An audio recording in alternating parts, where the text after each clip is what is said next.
না সুস্থ থাকবে, হ্যাঁ, তার রিজিকের ফয়সালা কি হবে, তার এরকম ভাবে ক্ষেত খামারের ফয়সালা কি হবে, সে কোন জমিন দিয়ে হাঁটবে, এমনকি তার দিলের হালত কি হবে, এক বছরের সম্পূর্ণ ফয়সালা এই শবে বরাতের রাত্রে করা হয়। অনেকে কয় এটা একটা বাদ, এটা এই শবে বরাত বলতে কিচ্ছু নাই। আপনার বাদ দেওয়ার দরকার কি? আপনার আমার বাদ দেওয়ার দরকার কি? অনেক দিন আগে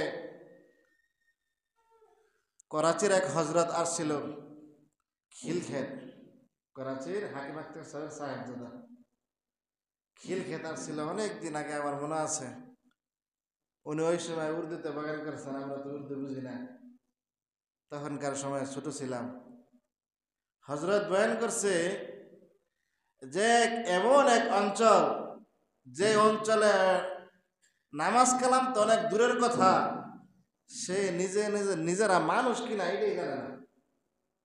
তো একজন আলেম, তিনি অনেক কষ্ট পরিশ্রম দাওয়াতের মাধ্যমে তাদেরকে নামাজি বানাইছে। এটা খুশির ব্যাপার না?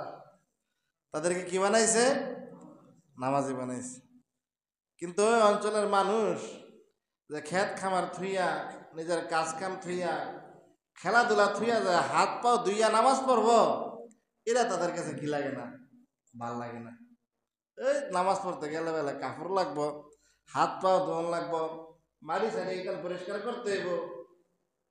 এই জন্য ওই শায়েক বলছেন নামাজ কালাম পড়লে হুজু টুজু লাগতো না, ডাইরেক্ট কি করবেন, সামনে গিয়ে খাড়াই থাকবেন।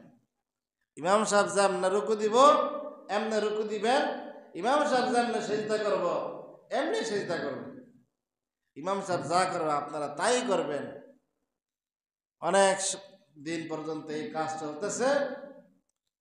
তো যারা ইমামতি করে, হ্যাঁ কত জরুরত আছে নাকি, সংসার আছে না, বই বেডি আছে না, তো উনি এক যে কোনো জরুরতে উনি মসজিদ থেকে একটু রুখসাত নিছেন। পরে 2-4 দিন পরে মুসল্লি একটাও নাই। কি ব্যাপার, মুসল্লি নাই করে?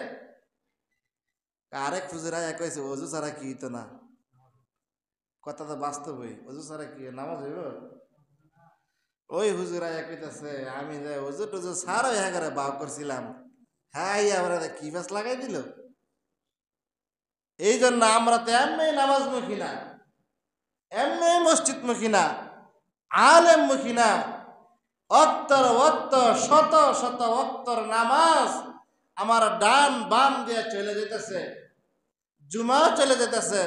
অথচ সাহাবায়ে কেরাম পূর্ণাঙ্গ 5 ওয়াক্ত নামাজ পড়তেন, রমজান মাসে রোজা রাখতেন, প্রতিদিন কোরআন কারীম তেলাওয়াত করতেন, না হয় শুনতেন, জিকির আজকার করতেন, 2 রাকাত নামাজের জন্য আলাদা সময় বের করতেন, 2 রাকাত একটু কোরআন শরীফ শোনার জন্য আলাদা সময় বের করতেন, একটু জিকির করার জন্য আলাদা সময়ের ব্যবস্থাপনা করতেন, কাজ কর্মের মধ্যে একটু বিশ্রাইত, যে একটু আলাদা সময় কিভাবে বার করা যায়, যে 10 মিনিট 5 মিনিট সময় আমরা এরকম ভাবে একটু জিকির করবো, এই 10 মিনিট সময় একটু কোরআনে কারীম তেলাওয়াত করবো, 10 মিনিট সময় একটু কোরআনে কারীম তেলাওয়াত শুনবো, একটু মসজিদে আগে আগে গিয়ে একটু বসে থাকবো।